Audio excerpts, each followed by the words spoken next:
Assalamualaikum warahmatullahi wabarakatuh. Alhamdulillahilladzi khalaqal mauta wal hayata liyabluwakum ayyukum ahsanu amala. Asyhadu an la ilaha illallah wahdahu la syarikalah wa asyhadu anna Muhammadan abduhu wa rasuluh la nabiyya ba'da. Allahumma shalli ala Muhammad wa ala alihi wa ashabihi wa man tabi'ahum bi ihsanin ila yaumiddin.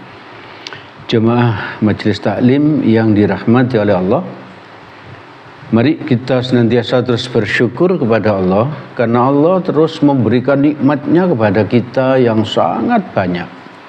Dua macam nikmat yang menurut Nabi manusia itu sangat sulit untuk mensyukurinya, yaitu nikmat sehat dan nikmat waktu luang. Alhamdulillah kita dikasih oleh Allah kedua macam nikmat itu, dan kita bisa mensyukurinya dengan cara hadir ke majelis ilmu ini. Semoga kita bisa terus hadir ke majelis ilmu, terus hadir ngaji hingga kelak kita dicabut nyawa. Semoga dalam keadaan husnul khotimah. Amin amin ya rabbal alamin. Jemaah yang dirahmati oleh Allah, di dalam hadis riwayat Muslim dari Abu Abdillah bin Jabir bin Abdullah radhiyallahu an. Abu Abdillah ini bercerita bahwa suatu hari dia itu dikirim oleh Nabi bersama 300 sahabat yang lain untuk menuju ke tempat peperangan, suatu peperangan. Waktu itu diangkatlah seorang sahabat senior, sahabat yang mulia, yaitu Abu Ubaidah radhiyallahu an sebagai panglima perang. Lalu Nabi hanya memberi bekal sebungkus, atau bekalnya tidak banyak, hanya beberapa kurma, kurma yang dibawa oleh mereka 300 orang tadi yang dipimpin oleh Abu Ubaidah. Lalu di tengah jalan Abu Ubaidah memberikan kurma itu kepada para sahabat. Masing-masing orang dapat satu, satu hari dapat satu. Itu yang mereka makan dalam satu hari, ya. Jadi mereka kurma itu tidak langsung dikecapi gitu, tapi seperti makan permen itu.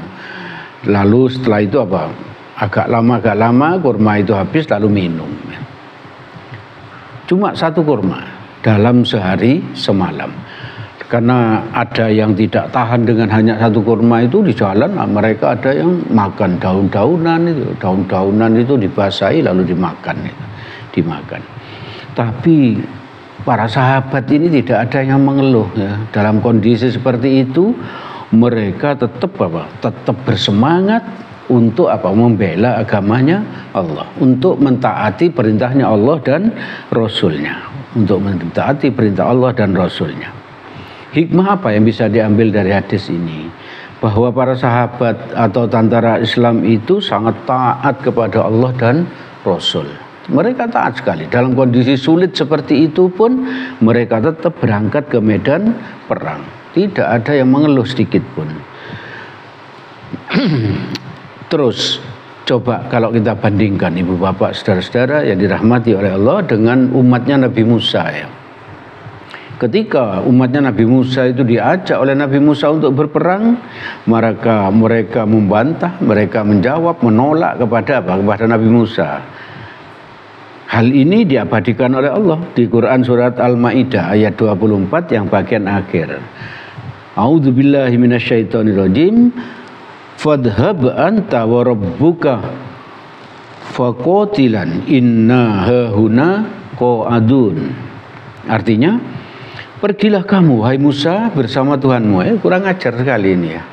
Jadi umatnya Musa ini bilang kepada Nabi Musa, pergilah kamu. Ketika diajak perang, mereka menolak. Tidak hanya menolak, mereka berkata dengan tidak sopan, pergilah kamu, wahai Musa, bersama Tuhanmu, dan berperanglah kamu berdua, ya. Itu berdua itu siapa? Musa dan Tuhan dan Allah, gitu, ya. kurang ajar. Bedanya sangat jauh dengan apa? Dengan umat Nabi Muhammad. Kalau umat Nabi Muhammad tadi kondisinya sulit, hanya berbekal kurma satu orang dalam satu hari, satu kurma satu orang dalam satu hari, sehingga harus makan daun-daunan yang dibasahi. Yang umatnya Nabi Muhammad tetap taat kepada Allah dan Rasul, tetap taat kepada Allah dan Rasul. Lalu lanjutan kisah di dalam hadis itu bahwa pasukan yang dipimpin oleh Abu Ubaidah tadi itu terus berjalan hingga suatu saat ketemulah dengan tepi pantai. Dan ternyata di tepi pantai itu ada ikan yang sudah mati terdampar di tepi pantai itu. Ikan yang sangat besar. Maka sebetulnya para sahabat belum tahu bagaimana hukum memakan ini, bangkai dari ikan itu, ikan yang sudah mati itu. Belum tahu waktu itu. Tapi Abu Ubaidah sebagai panglima perang langsung mengambil inisiatif.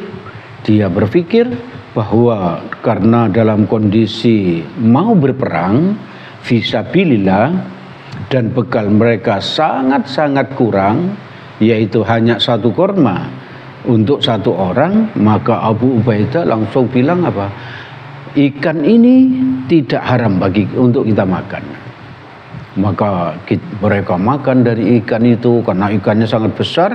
Ada beberapa potong dari ikan itu yang mereka tetap bawa ke medan perangnya. Mereka bawa untuk apa? Untuk bekal. Dan bahkan apa, ikan itu bisa masih lebih dan dibawa pulang ke Madinah setelah selesai perang. Nah, ini pada saat kesempatan ini kita tidak akan membahas jalannya perang ya. Tapi kita akan mengambil hikmah dari perjalanan sahabat Nabi yang mau berperang yang kondisinya yang bekalnya sangat minim. Jadi hikmah dari itu yang akan kita bahas pada kesempatan malam ini.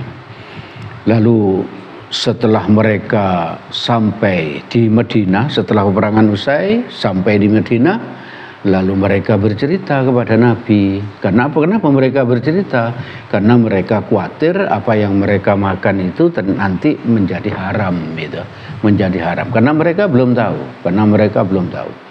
Maka Nabi bilang bahwa yang mereka lakukan itu tidak haram. Artinya apa? Makan bangkai ikan tadi itu tidak haram dan diperbolehkan di dalam Islam.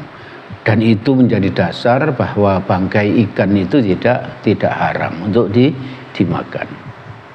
Bahkan Nabi bertanya, apakah ada yang kalian bawa untuk kami? Itu menunjukkan apa ya? Nabi ini menegaskan bahwa bangkai ikan yang dimakan oleh pasukan perang tadi itu tidak haram. Bahkan Nabi menyatakan itu merupakan pertolongan dari Allah. Memang ikan itu sengaja dikirim oleh Allah untuk menolong pasukan perangnya Allah, untuk memberi rezeki kepada mereka. Dan menurut Nabi itu sesuai dengan janji Allah di Quran surat 47 ayat ke-7. A'udzubillahi minasyaitonirrajim. In tansurullaha yansurkum wa yutsabbit aqdamakum. Jika kamu menolong agamanya Allah, niscaya Dia akan menolongmu. Dia tadi Allah ya. Niscaya Allah akan menolongmu dan meneguhkan kedudukanmu. Jadi Ibu Bapak, saudara-saudara yang dirahmati oleh Allah, kalau kita ini menolong agamanya Allah dengan penuh keikhlasan, maka Allah akan menolong kita. Nah, ini inti yang ingin saya sampaikan. Bahwa apa yang dialami oleh para sahabat tadi itu hanya apa? Hanya kondisi yang menyertai bahwa apa? Kalau kita itu menolong agamanya Allah, maka Allah akan menolong kita. Bahkan apa? Yang ditolong Allah itu tidak hanya memberi makan berupa ikan tadi itu, tapi berupa kemenangan yang gilang gemilang itu, yang gilang gemilang.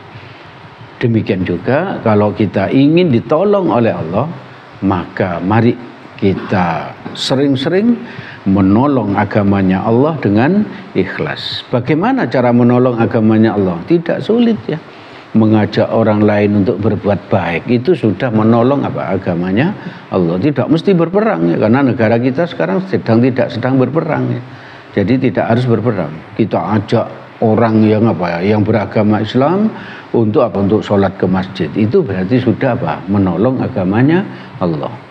Bapak Ibu hadir ngaji seperti sekarang ini, itu berarti sudah menolong agamanya Allah. Apalagi kalau nanti Bapak Ibu mengajak keluarga untuk ngaji, mengajak tetangga untuk ngaji, sehingga sehingga jamaah pengajian kita ini makin banyak, sehingga yang mengerti ilmunya Allah, ilmu agamanya Allah semakin banyak. Itu berarti Bapak Ibu Saudara sudah menolong agamanya Allah. Jadi tidak sulit untuk menolong agamanya Allah itu. Ayo kita terus berusaha agar kita bisa menolong agamanya Allah, sehingga kita untuk urusan apa saja yang kita lakukan, yang kita hadapi, kita ditolong oleh Allah. Itu yang bisa kami sampaikan pada kesempatan malam ini. Segala yang baik dan benar semuanya berasal dari Allah Subhanahu wa ta'ala. Semoga ada manfaatnya bagi kita. Semoga Allah menolong kita agar kita bisa mengamalkannya. Amin, amin, ya Rabbal Alamin. Jika ada salahnya, saya mohon maaf yang sebesar-besarnya. Mari kita tutup majelis ini dengan doa kafaratul majelis. Subhanakallahumma wa bihamdik, asyhadu an la ilaha illa anta, astaghfiruka wa atubu ilaik. Nasrun minallah wa fathun qarib wa basyiril mu'minin. Assalamualaikum warahmatullahi wabarakatuh.